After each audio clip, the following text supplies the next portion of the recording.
Natatakot kasi kayo sa mga natatakot po kasi kayo sa mga ano ng tao eh. Sa tingin nyo ba lahat nung dadalo na yun, anti-Duterte yun? Hindi ako naniniwala. Ang mamamayang Pilipino, mas maraming anti-Marcos kaysa anti-Duterte. Kaya ang pupunta po ron, anti-Marcos. Kung ang pupunta po ron mga panay mga anti-Duterte, hindi po dudumugin ng tao yun. Mag-uuwian kagad yun. Puta, pro-Marcos pala to. O yun ba pinag-aalala nyo sa rally? Huwag kayong mag-alala, magtiwala kayo sa mamamayang Pilipino. Dahil ang mamamayang Pilipino hindi uto-uto. Ang mamamayang Pilipino ay matalino. Hindi nga nauuto ng mga tao eh. Eto po, habang nagbabasa ako, nakita ko to. De Lima, Marcos Flood Control Commission needs more teeth. Kailangan daw po ng, wala raw pong ganong kulang ng ngipin, sabi ni De Lima. Bakit? Yan. Una, mayroong subpoena power, pero wala naman pong, ito pong binuong independent body, may subpoena power. Pwede siya magpatawag ng mga individual. Di ba? Pero, wala naman siyang contempt power. Halimbawa, inimbitahan mo through subpoena. Wala kang contempt eh. Paano kung ayaw dumalo? Paano mo mapipilit? Hindi mo mapipilit. Kasi kaya dumadalo, kasi, di ba, sinabpina ka na. Ano na susunod pag sinabpina ng Congress? Ang susunod na pag sinabpina ng Congress, iko-contempt ka na kung ayaw mo pa. May sabpina ka na, ayaw mo pang dumalo, contempt ka na. I-issuean ka na ng warrant of arrest, aarestuhin ka na. Wala palang power of contempt. O di, ang daming sutil eh. Alam niyo yung ibig ko sabihin? Ayaw kong dumalo. Papadala sa abogado, di ba? Paano mako-contempt yun? Paano mo mapipilitan na dumalo? Kumbaga, kusaan lang. Ang mapipilitan siguro dumalo, DPWH lang. Pero yung iba, mayayaman din yung mga kontraktor na yan. Gagawa at gagawa ng paraan yan para hindi dumalo. Wala ka namang contempt power. Yung Blue Ribbon Committee, pwede ka nila ipakontempt kung ayaw mong dumalo. Kaya mas maganda talaga yung Blue Ribbon eh. Kahit nga yung Quezon, okay lang din yan. Kasi na-expose natin sila, di ba? Nanunood din tayo Quezon eh. Pucha, napaka-bias talaga ng mga to. Biglang sasabihin na ni-erase. Kaya nga, ayaw na ni Redon kasi pinatawag niya na si Saldico, di ba? Inimbitahan na nila. Uulitin niya. Nasaan na po si Saldico? Sasabihin ni Erase. O ni Ungab. O nung kung sino mga taga-oposisyon. Nasaan na po si Saldico? Kinakailangan niya magpaliwanag dito. Para mawala na yan, nagdeklara na si Redon na ipapatigil na nila to. Hindi nyo dapat patigil dahil ang dami naman palang walang kakayahan, wala naman palang ngipin yan. Paano kung yung kontraktor ayaw? Inimbitahan nyo. Ayaw ko. Sabi ng kontraktor. Mapipilit nyo ba? Hindi. Ang mapipilit nyo lang, executive order kasi, yung mga tao ng gobyerno. DPWH official. Kinakailangan nila, susunod sila sa Pangulo. Executive order yan. Pero applicable, sabi nga, di ba, una, walang contempt power. Ikalawa, ayon din to kay De Lima. Nagulat ako dito eh. Dito po ako nagulat. Sabi ni De Lima, ayan.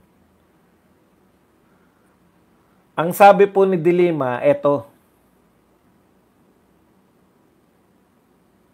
Di ba, yan nga, no? Dahil wala kayong contempt power, sa Congress po kasi, both House and Senate, pag ayaw mong dumalo, iko-contempt ka, at ipapahuli ka sa pulis. Dito, dahil wala kayong contempt power, patigasan na lang. Ayokong dumalo. O, kung tao ka ng gobyerno, pwede kang tanggalin. Ayaw mo sumunod eh. Paano kung private ka? Eh, yung contractor, private yung mga yan eh. Dito nga, may power of contempt pa yung Senate tsaka Congress, hindi pa dumadalo eh. Diba? Ilang beses ng hearing, may mga hindi dumadalo. Lalo na rito, kung wala silang contempt. Ikalawa, dahil ito po ay executive order lang,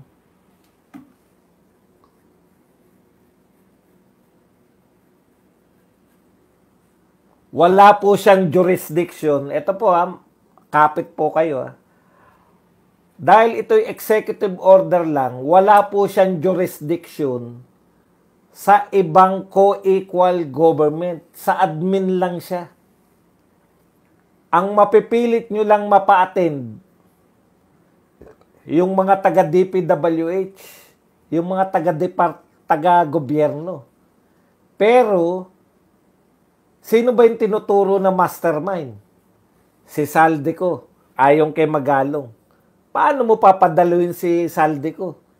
Eh, hindi sila sakop. Walang jurisdiction ang executive order sa Congress. Anong ibig mong sabihin ba doon? Hindi mo sila mapipilit dahil hindi sila under ng executive. Eh, bakit yung Congress pwede Oo naman. 'Di ba? Matagal na yung yung Senado, yung mga congressman matagal na nag-iimbestiga ng mga senador yan. Tatandaan nyo si De Lima, inimbestigahan nila sa House of Representatives. Yung Kongreso rin, yung Senado rin, pwede rin mag-imbestiga ng House of Representatives. Etong binuong commission, dahil executive order, wala silang jurisdiction sa Congress.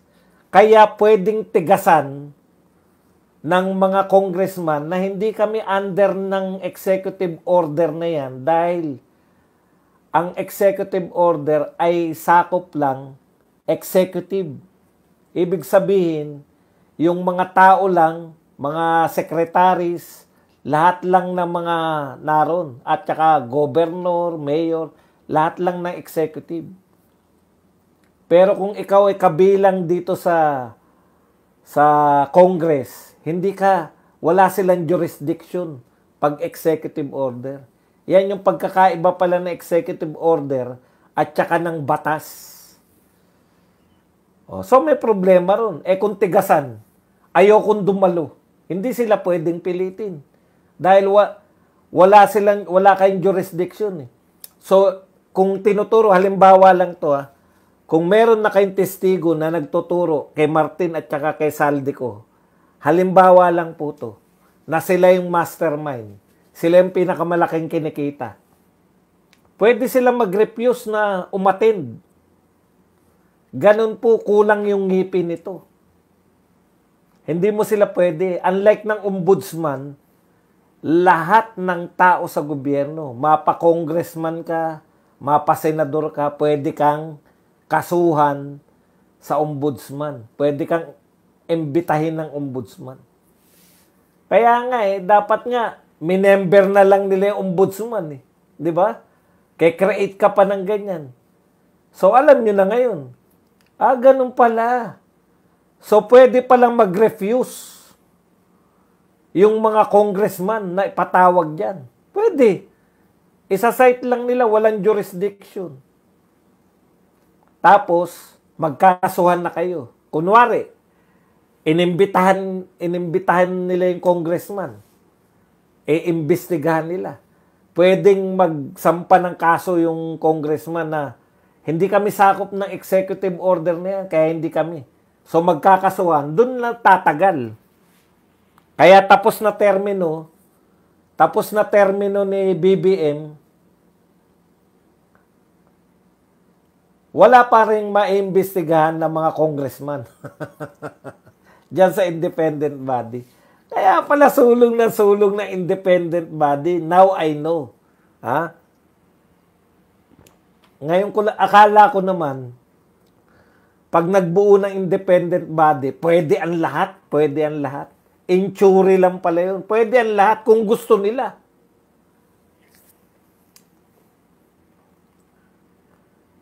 Pwede ang lahat, no? Pwede silang imbestigahan kung papayag yung mga congressman na magpa-imbestiga. Kung tigasan, matitigas po. Matitigas yan. Matigasan kayo ng mukha. Sa tingin niyo ba, mapapadalo nila dyan sa investigasyon pwede nila imbitahan. Halimbawa, eto kayo pala mastermind. Sige, imbestigahan namin kayo. Mapapadalo kaya nila?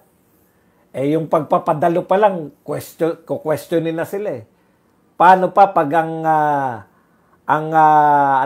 kaya ang mangyayari niyan, wala lang din. Hindi mo siya pwedeng imbestigahan eh.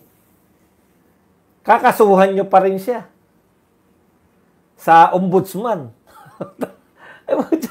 Dapat pinaimbestigahan nyo nila sa ombudsman. O kaya sa NBI, di ba? Pinagsama nyo na lang sana yung NBI. Ganyan pala yung ano na yan. Sabi ko, wala pala. Kaya pala yan ang gusto nilang mahabol.